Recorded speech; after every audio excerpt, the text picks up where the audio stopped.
Assalamualaikum warahmatullahi wabarakatuh. Nama saya Ari Abdul Jabar. Saya mahasiswa di AIN Ponorogo Jawa Timur kelas B, akan membawakan tentang hakikat sholat dan zikir.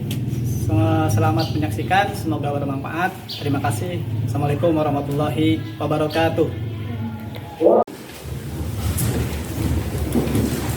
Assalamualaikum warahmatullahi wabarakatuh. Waalaikumsalam warahmatullahi wabarakatuh. Bagaimana kabarnya semua? Baik. Alhamdulillah. Jumpa lagi di pagi hari ini. Kita akan membahas tentang pembahasan lanjutan yang kemarin. Tapi sebelum kita membahas ke materi, silahkan untuk dipimpin berdoa dulu. Siapa tanya? Oke, silahkan.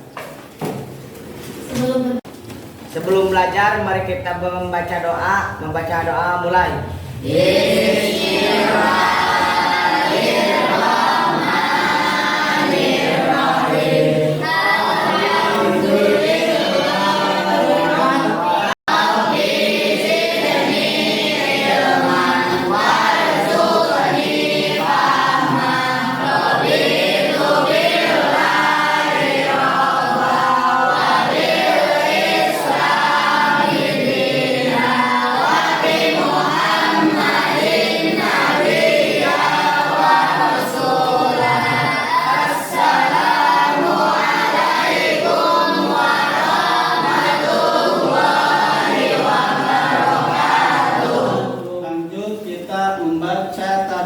Bersama-sama.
Pembahasan atau tadarus yang selalu kita laksanakan sebelum melaksanakan pembelajaran.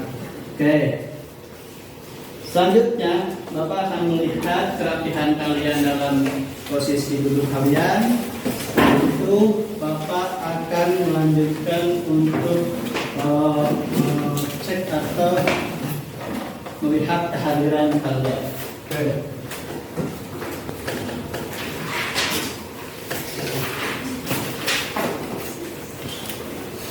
Agita Dewi, Kak. Agita Dewi. Hadir. Egi Adipa. Hadir. Helmi Saifur Rahman. Sakit. Berapa hari sakitnya? 2 minggu. 2 minggu. Sudah lihat kesana dulu? Udah. Apa penyakitnya? Kaki. Kecelakaan. Mudah-mudahan cepat sembuh. Misda Ayu Juniarti. Hadir. Mispia Rahmatun Nisa. Hadir. Suci Ayu Lestari. Hadir. Sipa Fauzia. Hadir. Bipin Mutia. Hadir. Dah, Kak. Oke, setelah kita berdoa, membaca Quran dan mengabsen di antara kalian, lalu kita akan masuk ke bagian inti. Setelah beres semuanya duduk di tempatnya masing-masing, maka Bapak di sini akan menjelaskan tentang ruang lingkup. Apa yang akan kita bahas yaitu apa? Hakikat sholat dan zikir. Hakikat sholat dan zikir. Nah, siapa yang tahu di sini apa itu sholat? Apa? Ibadah. Oke, ada yang lain? Sembahyang. Ada lagi? Apa? Wirid. Apa lagi? Berdoa. Oke, boleh. Itu tentang sholat. Ada lagi di sini zikir. Tadi ada sholat, sekarang zikir. Apa itu zikir? Tawasul. Boleh. Apa lagi? Meminta pengampunan. Oke. Bah. Ada lagi? Oke, cukup. Itu berarti setelah kalian menjawab dengan apa yang kalian ketahui, berarti kalian itu sudah ada gambaran sebelumnya. Sudah tahu, sudah paham tentang apa itu sholat dan zikir. Nah, sholat itu tadi kalian sudah jawab adalah berdoa. Kenapa sholat berdoa? Karena dalam sholat banyak doa-doa yang dibacakan. Sholat itu adalah salah satu ibadah yang termasuk ibadah makhluk. Sholat itu termasuk ibadah yang menjadi pusaka. Apabila seseorang melaksanakan sholat, maka dia itu akan mempunyai hal hikmah kepada dirinya sendiri. Atau misalkan orang tersebut banyak melakukan ibadah puasa, ibadah-ibadah yang lain, tapi tidak sholat, maka itu nilai ibadahnya kosong. Dia suka pergi haji setiap tahun, umroh setiap bulan, zakat, lalu dia sedekah, tapi dia suka meninggalkan sholat atau tidak sholat, maka semua ibadahnya itu akan sia-sia. Paham? Itu sholat. Jadi sholat itu adalah hal yang pokok. Sholat itu adalah ibadah yang membedakan antara orang Islam dan bukan orang Islam dengan sholat. Kalau puasa, orang selain Islam, orang kafir itu ada yang beribadah puasa. Kalau zakat, orang banyak, orang kafir yang ngasih uang, yang ngasih sumbangan banyak. Kalau pergi haji, boleh orang kafir bisa pergi ke luar negeri. Tapi kalau sholat, tidak ada orang yang lain atau agama yang lain yang bisa menyamakan dengan ibadah sholat. Hanya sholat itu as-sholatu imaduddin, sholat itu tiangnya agama. Paham tentang sholat? Kalau menurut istilah sholat itu adalah muftatahatun bil takbir, muftahirun bis salam. Diawali dengan takbir dan diakhiri dengan salam. Itu sholat. Nah, itu tentang sholat, sedikit tentang sholat. Sekarang yang kedua, zikir. Zikir itu adalah arti zikir itu mengingat Allah, mengingat dengan cara membacakan kalimat-kalimat yang baik. Di sini siapa yang tahu contohnya? Apa saja kalimat zikir yang suka diucapkan? Apa? Subhanallah. Terus itu namanya tasbih. Subhanallah. Apa lagi? Alhamdulillah. Itu apa namanya? Syukur. Tahmid. Itu. Ya, bersyukur. Apa lagi? Astagfirullah. Apa lagi? La ilaha illallah. Ada tasbih subhanallah, tahmid alhamdulillah, takbir Allahu akbar, tahlil la ilaha illallah. Itu adalah kalimat-kalimat yang pendek tapi mempunyai nilai bobot yang sangat besar. Dalam satu keterangan disebutkan, barang siapa yang menyebutkan subhanallah satu kali saja, itu bobot beratnya itu ganjaran subhanallah itu melebihi dunia dan seisinya. Apalagi kalau kita sering mengucapkan takbir atau tahmid atau tasbih tersebut. Makanya di sebagian para jemaah ketika ada sholat itu selalu melaksanakan zikir. Karena itu harus. Kenapa? Karena yang diharapkan nanti ketika seseorang meninggal itu yang diharapkan di dalam dirinya adalah bisa mengucapkan la ilaha illallah. Orang akan mudah mengucapkan la ilaha illallah menjelang wafatnya kalau selama di dunia itu sering mengucapkan la ilaha illallah. Tapi kalau susah, kalau orang tersebut tidak suka, tidak sering mengucapkan, jangan harap nanti di akhir hayatnya bisa mengucapkan la ilaha illallah. Lalu apa hikmah atau kelebihan orang yang mengucapkan la ilaha illallah? Maka orang yang bisa mengucapkan la ilaha illallah di akhir hayatnya itu dijamin masuk surga. Mudah-mudahan kita adalah sebagian orang yang bisa mengucapkan la ilaha illallah. Amin ya Allah ya Rabbal alamin. Jadi itulah hakikat salat dan zikir yang kita sedang bahas di sini. Nah, salat berbahasa berarti berdoa, sedangkan istilah yaitu seluruh perbuatan dan ucapan yang dimulai dengan takbiratul ihram dan diakhiri dengan salat. Salat fardu 5 waktu hukumnya wajib bagi setiap muslim laki-laki atau perempuan yang sudah baligh dan tidak ada halangan yang lain. Ketentuan pelaksanaan sholat, ada syarat sholat wajib, ada syarat sah, ada syarat wajib, ada syarat sah. Kalau syarat wajib apa saja? Beragama, yang kedua, yang ketiga,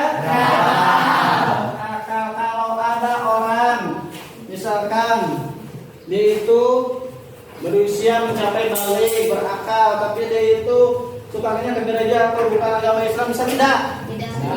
Kalau ada orang agamanya Islam, berakal, tapi dia itu masih anak kecil atau bayi, boleh wajib tidak? Tidak. Kalau ada orang Islam, dia sudah balik, tapi dia jalan-jalan keluar tidak pakai celana, boleh wajib atau tidak? Tidak.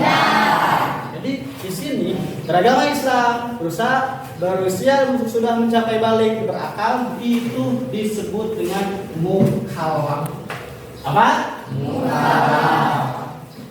Syarat sah sholat, sudah masuk waktu sholat, suci badan, pakaian tempat dan sholat, menutup aurat, menghadap kiblat. Nah, selanjutnya kalian terbagi kelompok seperti kelompok yang sudah kemarin dibuat. Apa tugasnya? Yang pertama yaitu kalian kelompok satu yaitu kelompok 1, kelompok 3 dan kelompok 5, yaitu kalian menuliskan beberapa macam-macam sholat. Sholat fardu kan berbeda. Beberapa macam-macam sholat. Setelah beberapa macam-macam sholat, lalu itu yang fardu. Yang pertama itu kelompok 1. Yang kedua untuk kelompok 3 yaitu menuliskan, cari dari buku paket, kalian menulis macam-macam sunat, sholat sunat yang kalian ketahui apa saja, kalian tulis. Lalu yang kelompok 5 itu adalah menulis niat-niat sholat fardu. Niat-niat sholat fardu, bagaimana cara niatnya. Nah, setelah itu yang keempat kelompok 2 itu menuliskan beberapa zikir yang kalian ketahui. Terus yang kelompok terakhir yaitu doa apa saja doa yang kalian ketahui, baik setelah sholat atau doa apa saja yang mungkin sehari-hari kalian gunakan. Kalian nanti tulis dalam buku kalian masing-masing nanti Bapak periksa dan nanti Bapak akan nilai. Oke, paham semuanya?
Pak, sholat unsi itu apa? Apa? Sholat unsi itu apa? Sholat unsi. Ada teman kalian yang pertama bertanya tentang sholat unsi. Jadi sholat unsi itu adalah sholat sunnah ketika ada saudara kita yang meninggal. Ketika ada saudara kita yang meninggal, lalu misalkan siangnya atau paginya dia meninggal, maka malam sebaiknya setelah maghrib. Setelah apa? Maghrib. Setelah sholat maghrib, setelah beres zikir, lalu sholat ba'diyah, lalu melaksanakan sholat unsi. Ya. Jadi niatnya ini kalau bahasa Indonesia saja, niat saya melaksanakan sholat unsi. Siapa namanya sebutkan? Rakaat ini adalah kita. Apa hikmahnya? Hikmahnya itu adalah orang yang meninggal nanti ketika kita kirim pahala sholat unsi, maka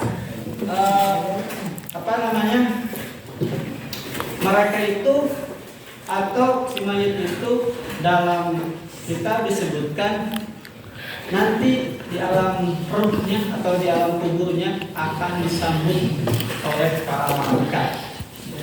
Jadi sholat unsi itu memang jarang orang yang mengetahui faedahnya. Tuh, kan. Pak, bagaimana pelaksanaannya? Pelaksanaannya itu sholat unsi sebaiknya dilaksanakan setelah sholat maghrib. Lalu tadi niatnya sudah, itu 2 rakaat. Rakaat masing-masing itu sama. Pertama setelah membaca Fatihah, lalu membaca ayat kursi. Maksudnya apa ayat kursi? Hafal. Ayat kursi. Bismillah.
Akbar.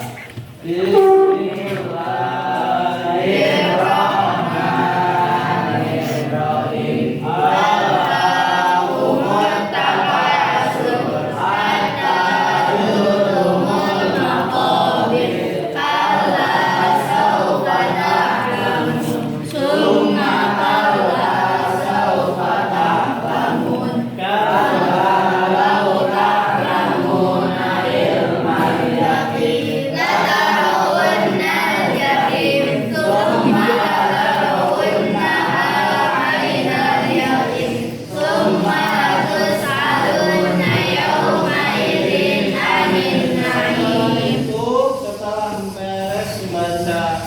Allahumma taqabbal lalu membaca surat Al-Ikhlas.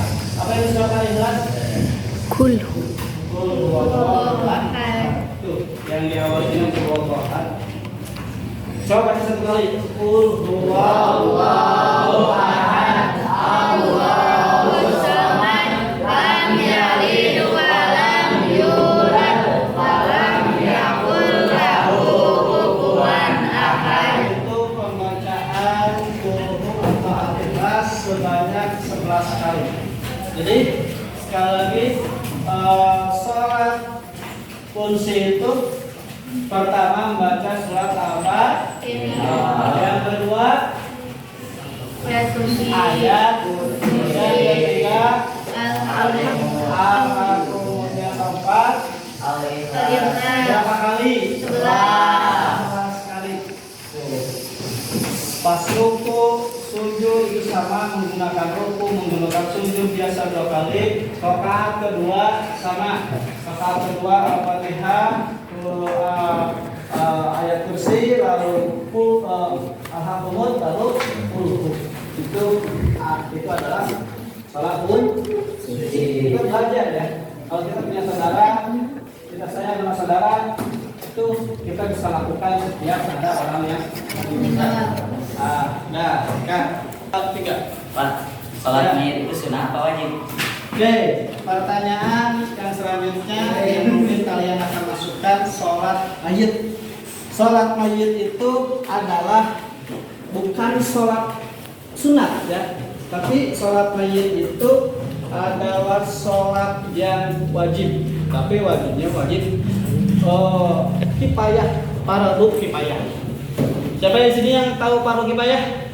Apa itu fardu kifayah? Ayo, jelaskan, kamu tahu fardu kifayah? Hah? Saqatal haraju. Apa artinya? Gugur suatu dosa apabila ada yang mengerjakannya. Sebagian yang mengerjakannya, seperti sholat mayit. Sholat mayit itu wajib patuh, tapi yang patuh tersebut itu tidak semuanya bisa dilakukan dengan sebagian orang. Bisa dilakukan oleh salah satu. Contoh di sini misalkan di kampung ini ada yang meninggal, semua cuek, semua membiarkan, tapi yang mengurus hanya satu orang.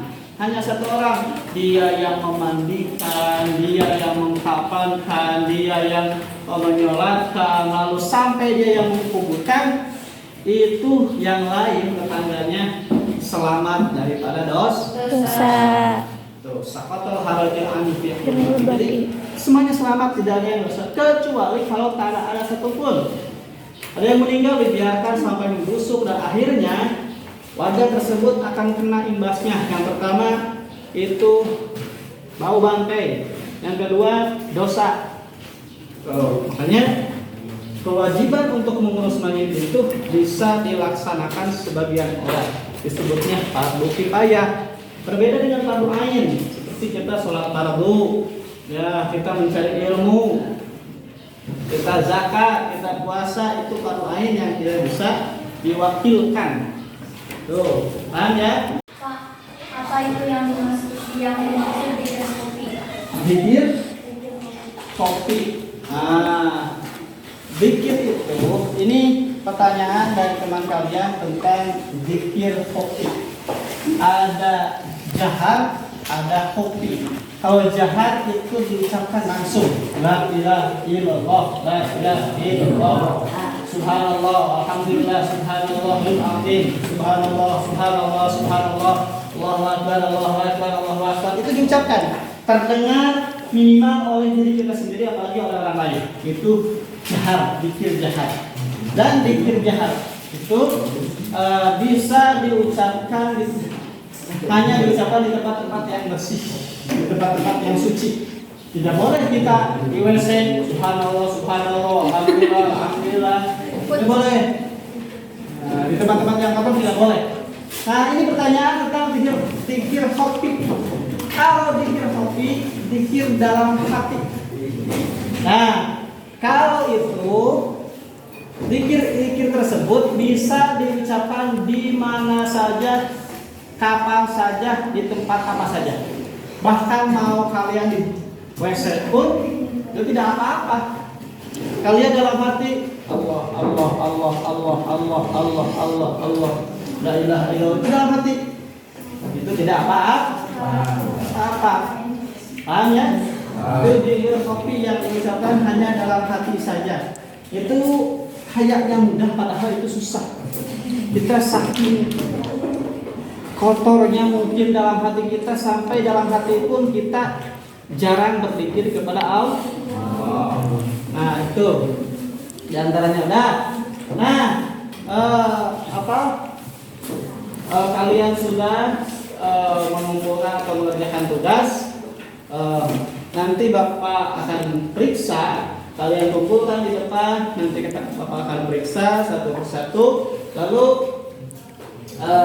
ini poin penting buat kita, bahwa dalam hidup kita itu kita harus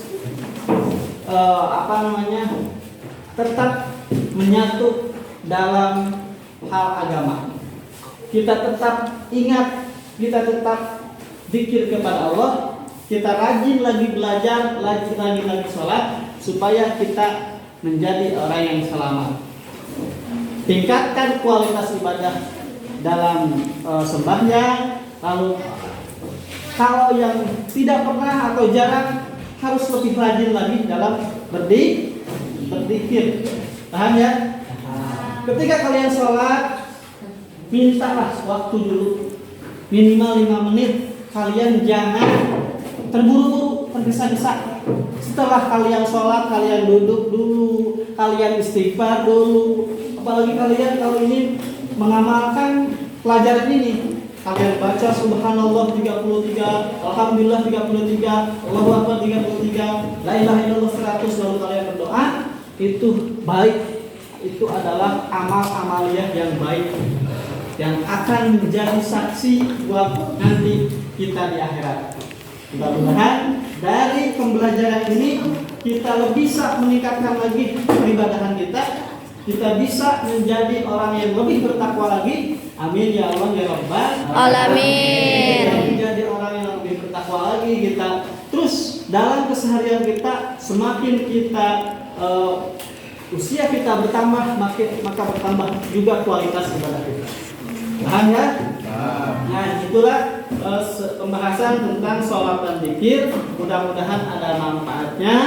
Terima kasih atas segala perhatiannya. Mohon maaf apabila ada kekurangan. Assalamualaikum warahmatullahi wabarakatuh. Waalaikumsalam warahmatullahi wabarakatuh.